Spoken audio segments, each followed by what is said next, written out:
Hi guys, I am going to do a quick unboxing and review of the Motorola Photon Q 4G LTE from Scratch Wireless, who is an MVNO of Sprint. This is running on the Sprint network, but it's Scratch Wireless who is the provider.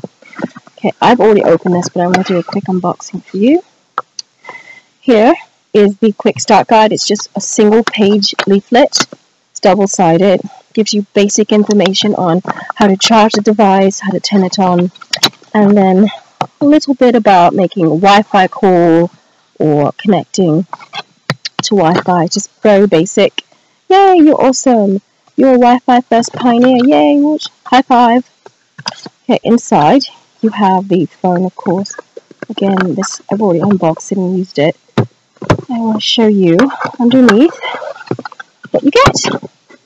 You get a little power brick, very simple, and a micro USB to USB charging and data cable. That is it, boys and girls. Just the bare minimum, the basics. Let's put this aside and get to the phone. Okay, the phone is, as you can see, rocking a 4.3-inch display. It isn't a 1080p. Hell, I don't even think it's 720, and it's got rather low pixels, but it still looks great. It's bright. It's saturated with really good saturation colors. It's a really cool screen considering. So the coup de grace, the coup de grace, is this beautiful QWERTY keyboard at the bottom here that has great tactile feedback. It is a full QWERTY keyboard with a 5th full number numeric dedicated row, and I don't know if you can see it here. It's rather hard to see, but it is individually backlit. Each key is individually backlit, and it just feels good. The one physical thing I like about this phone is the keyboard. It's just amazing. I have it on auto brightness, so it dims and lowers the lighting depending on the ambient light that's available. So, and it times out also, and you can change the settings to fit your needs. But the QWERTY keyboard is so good. But the one problem is that it's really kind of loud. If you're in a really quiet situation, like in class or in a movie theater trying to like text the nanny on when to put the kids to bed, or you're in a meeting, you have to reply to an email really quickly, yeah, this, especially if you start picking up a really good clip, a really good speed, it's rather noisy. You'll probably want to defer to the on-screen keyboard. Other than that, this QWERTY keyboard is one of the best I've ever used.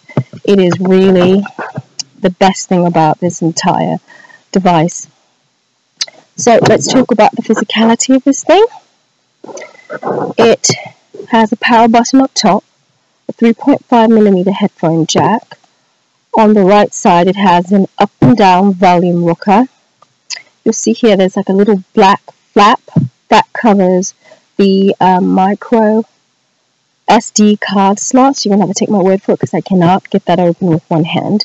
And on the bottom here, on the right side, you have a dedicated camera button. Now this camera button does not launch the camera app, but once you're in the camera app, you can use it like a shutter button like you would on a camera. On the bottom here, you have absolutely nothing. On the right lower side, you'll see a micro USB port for charging and syncing, and also a dedicated HDMI out port. On the back, you have your 8-megapixel camera. This camera can record video in 1080p, and it has a little flash. The flash is rather bright, but of course with most flashes on phones, it tends to wash out your subjects, so, you know, be aware of that. But down at the bottom, you have a just single speaker grill here. It's mono, it's not stereo. It has little bumps to raise it up when it's laying on a flat surface so that some of the sound can project out. and you have this really neat sort of textured back here. It's great for a little bit of grip, especially when you're sliding out the phone. Your hand can grip on there a little bit. It's really nice when you're sliding out the keyboard. And the sliding mechanism, by the way, is pretty smooth. There's some kind of spring that takes in about halfway there and clicks it all the way over. So here you go again, about halfway, and then it just takes over. So that's really neat. It's a rather thick device, as you can see. It's about twice as thick as the average phones out today because of that dedicated QWERTY keyboard, but even then, it's really a mini brick. In its defense, though, it is a solid phone. It doesn't creak, it doesn't crunch, make really weird noises and feel cheap like some other Samsung manufacturers' plastic phones. No, this is a solid little brick. If someone were to come up and try to mug you and you hit them upside the head with this, you can be assured that their skull will break before this actual phone does. It is that sturdy. It is solid. I've never had any issue with the build quality on this phone. Motorola got that right, at least. Okay, now let's go into software here. As you can see, Scratch Wireless's little app. Come on. We're going to go in there. And it's booting up. Okay, this is Scratch Wireless's dedicated app. You can get to settings, and you can get to Wi-Fi. You can buy passes and see how much time you have left on your passes, how many minutes and megabytes, etc. Of note is this little green dot here. It's mirrored in the notification bar. This tells you what kind of service you have, whether you're connected to Wi-Fi, whether you're connected to cellular, whether you're on a data pass, or whether you have no service at all.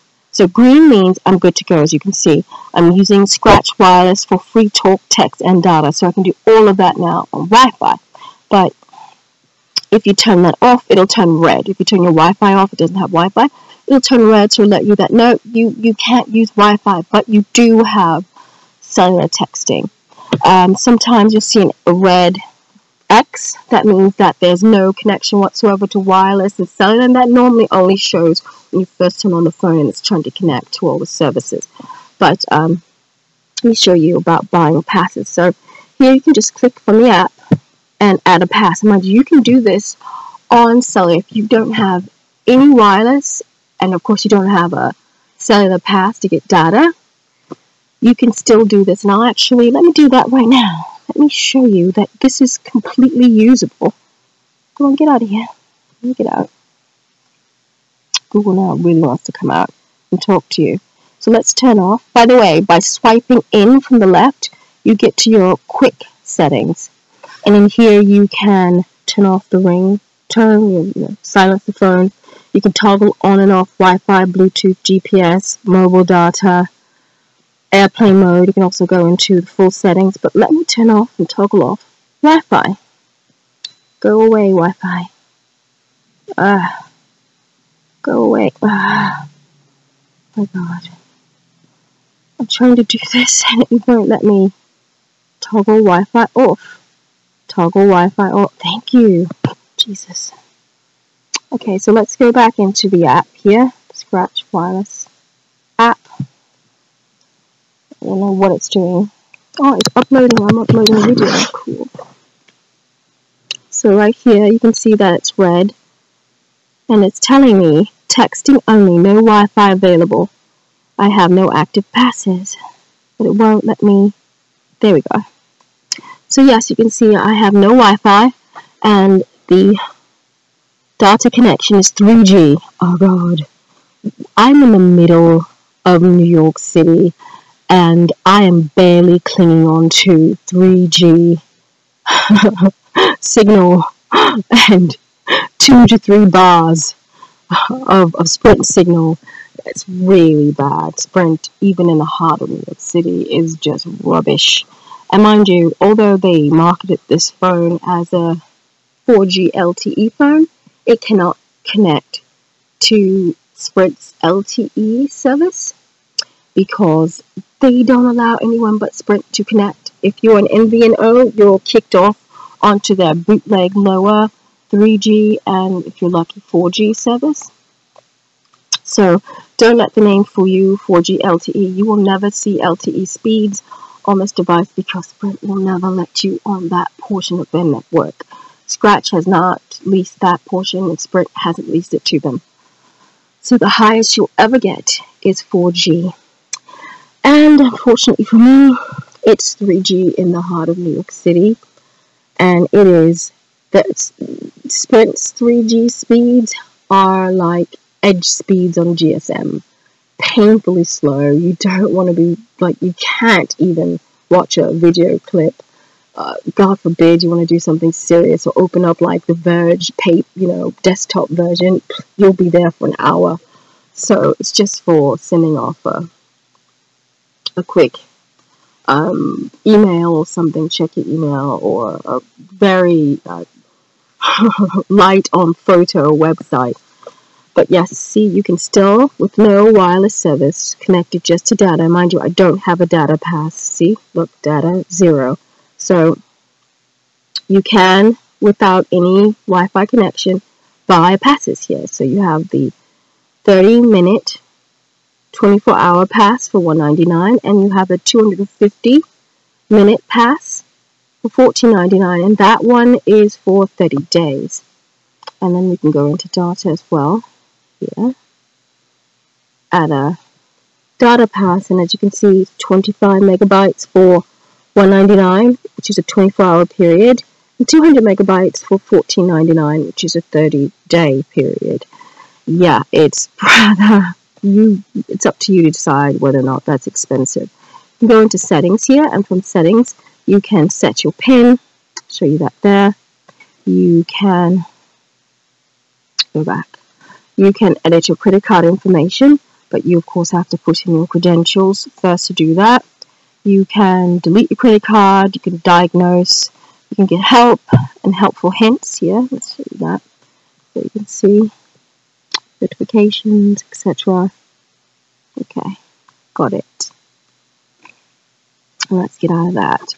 Okay, the phone, oh gosh, 2-year-old hardware, 2-year-old operating system. Let me show you that right now. It is running on Android 4.1.2 Jelly Bean, and it is stuck here. There is no upgrade path for this. I don't know if you can see that, but it's 4.1.2. Let me get to tapping. And there you go. Android 4.1.2 Jelly Bean. This phone will never be on anything but 4.1.2. It is locked for the life of this phone. There is no upgrade path. And no, don't try to get cute and put side load like Kit Kat on it, or put a nightly, or put a Cyanogen mod. Guys, you will break the device. It will no longer be able to connect to Scratch wireless service. So you will have a 4.3-inch brick of a tablet. You won't have any cellular service. So yeah, know that. Oh, look at it, it's stuck there. Oh wow, I've never seen that before. Oh, well, we've got the first little glitch there. Oh well. But anyway, the phone is thick, it's heavy, it's a brick. It's slow when it comes to gaming and things like that. You can game, but of course you can't get the best games on here. Its saving grace physically is this beautiful full QWERTY keyboard with the dedicated numeric code. Numeric row. Yeah, and about the service, I need to let you know that the Wi-Fi calling on this is absolutely abysmal. It is deplorable. It is not usable as a phone if you're going to try to use it on Wi-Fi for Wi-Fi calling. I have contacted Scratch about this multiple times, and they have said, basically, yeah, we know. Yeah, we're aware that it's really crappy. Yeah, we're aware that we have problems with Wi-Fi calling. But if you really want to make Wi-Fi calls, you can use a day pass or a monthly pass. So basically, yes, we know we have problems. Now pay up to use cellular. So, excuse my thumb. So, yeah, the service is not up to scratch, pun intended. If you just want to use this as a texting device, also remember that this can only send text, no picture messaging, no MMS, meaning video calling, video messages or anything like that. And this does not support shortcode. So if you need it for two-step verification, if you need it for school updates or, you know, campus security, things like that, if you need it to secure your like Facebook, Twitter, bank account or whatever, PayPal even, your ass out of luck with this device.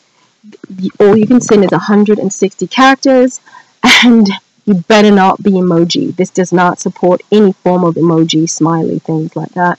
So the service is just, I'm sorry, but it's not up to snuff.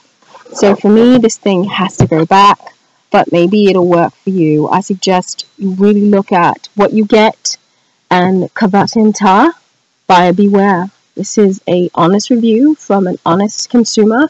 This is not a gift. This wasn't a review unit. This was not subsidized by anyone. This was purchased by me and 100% my money. So it's just not up to snuff. It's going back in the box, and we're starting from scratch with someone else. So yes, this has been my review of the Motorola Photon Q4G LTE running on Scratch Wireless. Good luck and bye.